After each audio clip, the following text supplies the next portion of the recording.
Selamat datang saudara yang pecinta kebenaran dan kemanusiaan di channel Suara Papua ID, tempat diskusi dan berita tentang Papua Barat.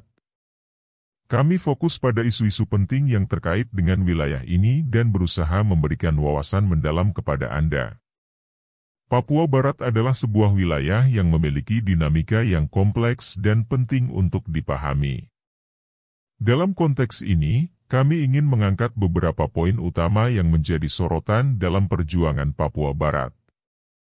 1. Beralih ke pemerintahan sendiri. Papua Barat memiliki aspirasi untuk memiliki pemerintahan sendiri, di mana keputusan yang memengaruhi masyarakat Papua Barat dapat diambil oleh mereka sendiri. Ini adalah hak yang didambakan oleh banyak orang Papua Barat untuk mengelola urusan mereka sendiri sesuai dengan kebutuhan dan keinginan mereka.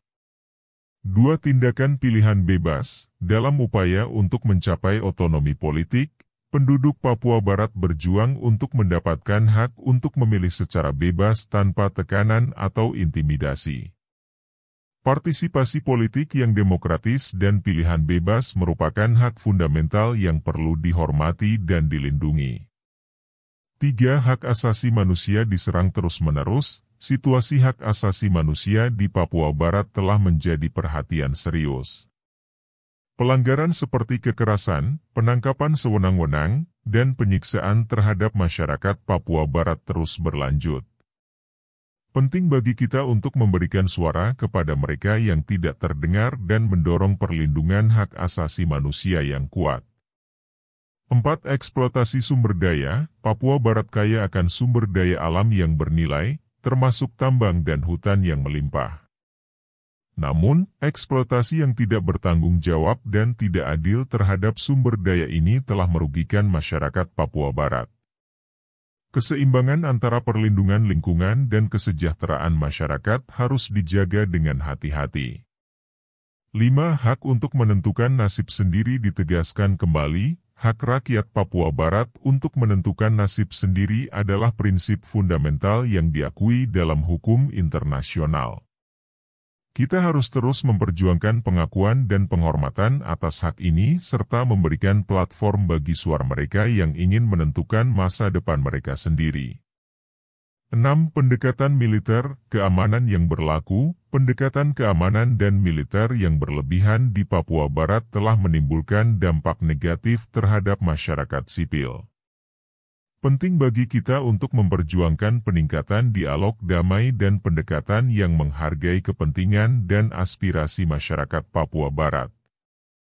7. Kebebasan berekspresi diabaikan. Kebebasan berekspresi adalah hak asasi manusia yang penting, tetapi di Papua Barat, hal ini seringkali terbatas dan diabaikan.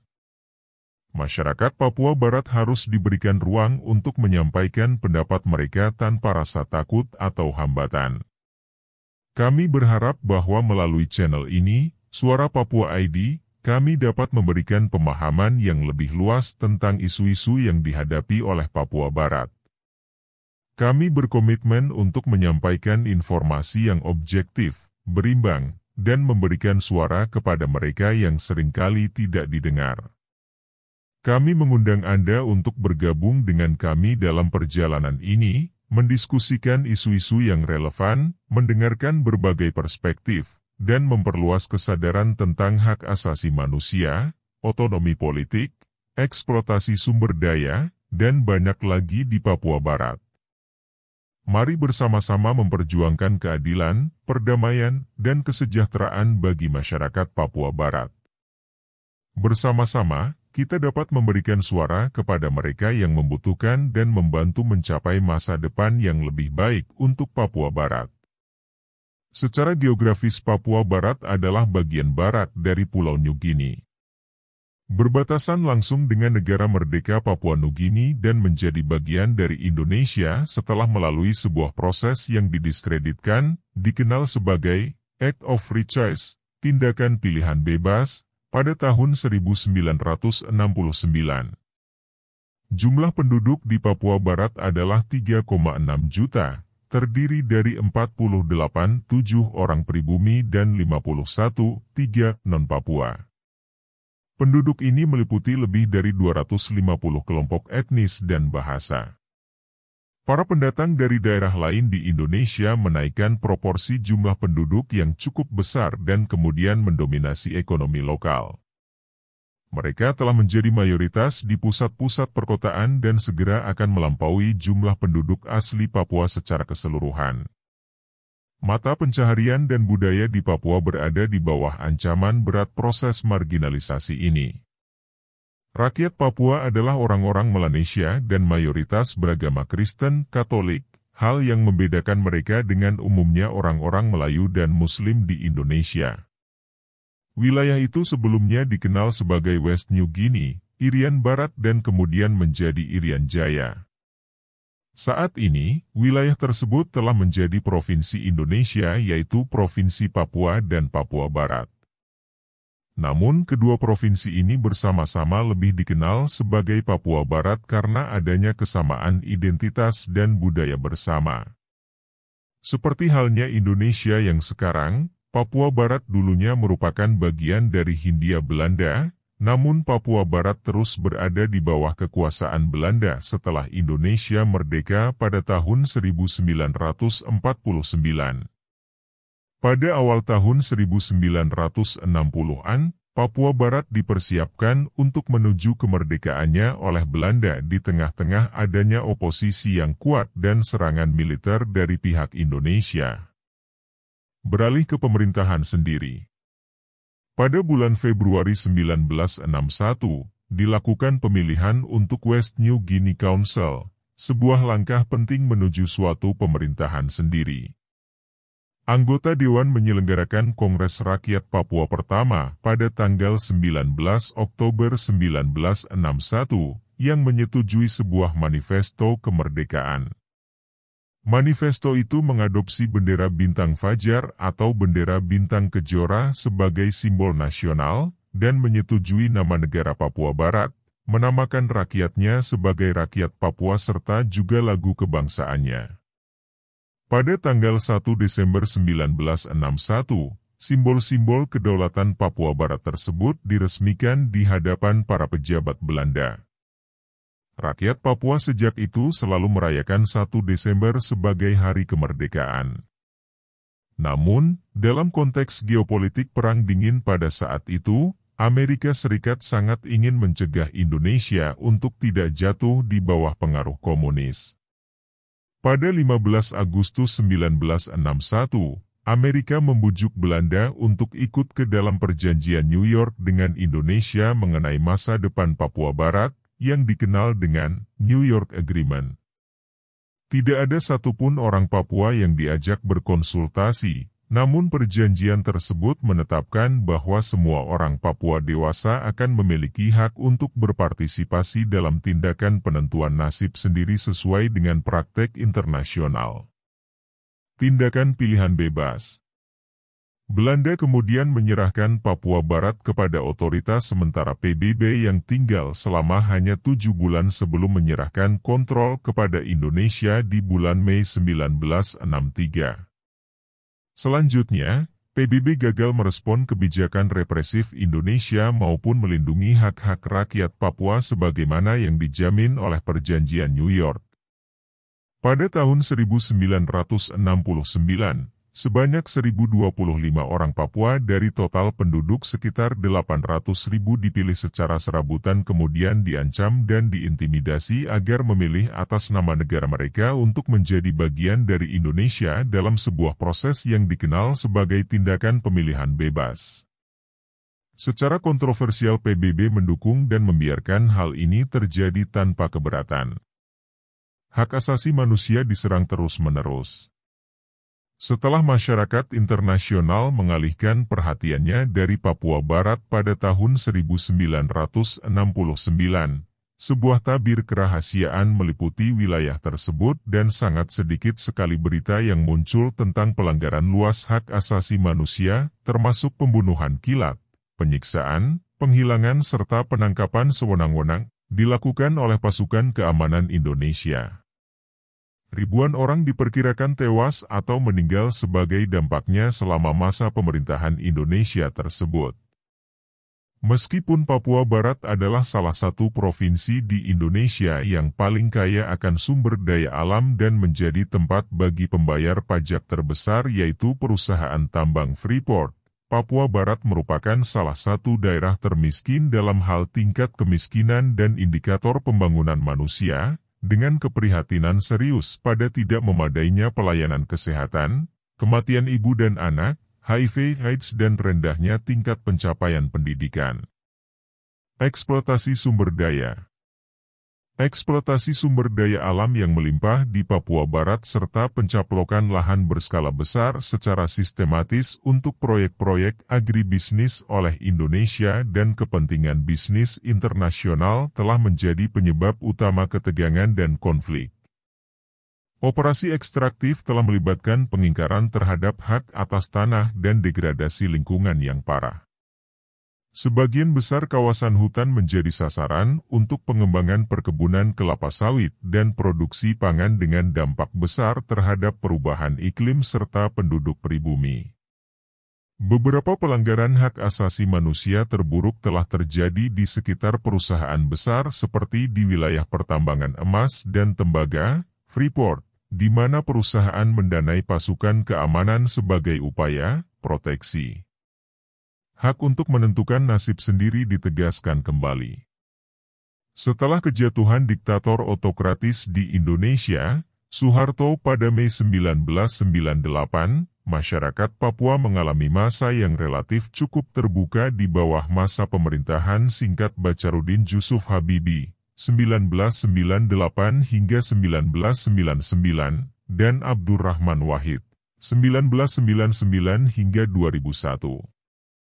Presiden Wahid memperbolehkan diselenggarakannya Kongres Rakyat Papua kedua pada bulan Mei-Juni 2000.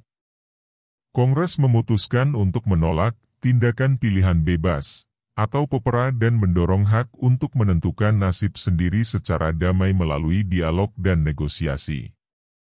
Akan tetapi, sementara Indonesia telah membuat kemajuan substansial dalam transisi menuju demokrasi, rakyat Papua sama sekali jauh dari situasi yang menguntungkan. Otonomi khusus yang diberikan pada tahun 2001 telah ditolak oleh Dewan Adat Papua Barat dan masyarakat Papua karena telah gagal untuk meningkatkan hak-hak dan kondisi hidup rakyat Papua. Upaya lebih lanjut saat ini sedang diteruskan oleh para pemimpin masyarakat adat Papua Barat dan para pimpinan agama untuk mendorong proses dialog dengan pemerintah Indonesia.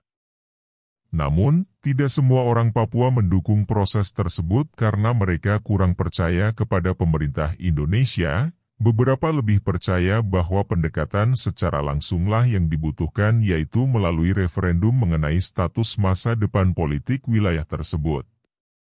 Pada bulan Juli 2011, sebuah konferensi perdamaian yang diselenggarakan oleh Jaringan Damai Papua menghasilkan kerangka untuk dialog dengan pemerintah Indonesia serta agenda aspirasi untuk Papua damai dengan serangkaian indikator Papua Tanah Damai di bidang politik, hukum dan hak asasi manusia, ekonomi dan lingkungan, serta keamanan. Pendekatan militer keamanan yang berlaku. Meskipun ada tuntutan gigih untuk dialog politik, pendekatan keamanan terus menjadi cara dominan pemerintah dalam menangani persoalan di Papua Barat.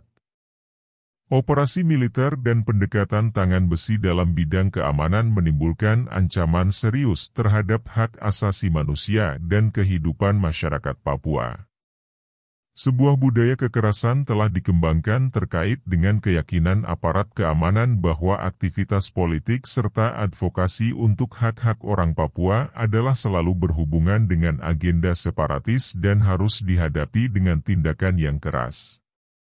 Praktek kekerasan dan represif dari pasukan militer dan polisi tersebut termasuk intimidasi, taktik teror, penangkapan dan penahanan sewenang-wenang, interogasi yang dilakukan tanpa kehadiran pengacara dan ditolaknya akses untuk dikunjungi anggota keluarga, penyiksaan, penganiayaan dan pengabaian pemberian perawatan kesehatan selama dalam tahanan, penembakan misterius, penghilangan paksa, dan pembunuhan kilat.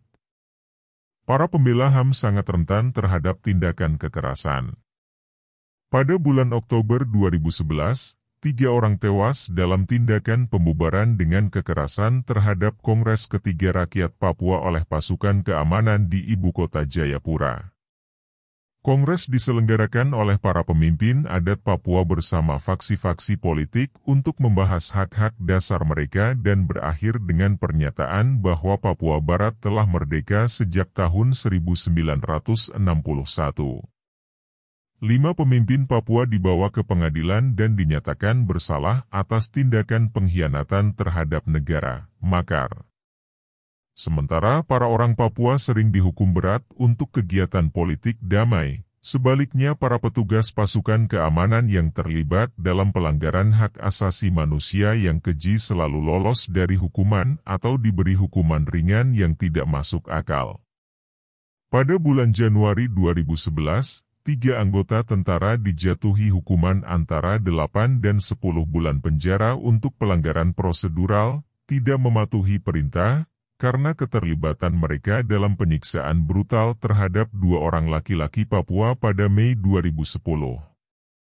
Kebebasan berekspresi diabaikan.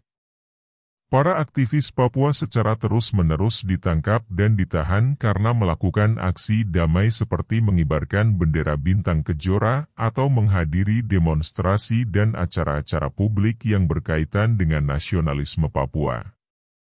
Mereka sering dituduh melakukan tindakan pengkhianatan, makar, berdasarkan pasal 106 dari KUHP, yang dulunya diterapkan ke dalam hukum Indonesia oleh pemerintah kolonial Belanda. Jika terbukti bersalah, mereka menghadapi hukuman penjara hingga 20 tahun atau bahkan seumur hidup. Banyak pengaduan telah dibuat tentang tindakan penyiksaan dan perlakuan buruk terhadap tahanan politik serta kurangnya akses terhadap perawatan kesehatan yang memadai. Pembatasan hak untuk kebebasan berekspresi dan kriminalisasi kegiatan politik damai dalam hal ini menjadi persoalan mendasar penting di Papua Barat.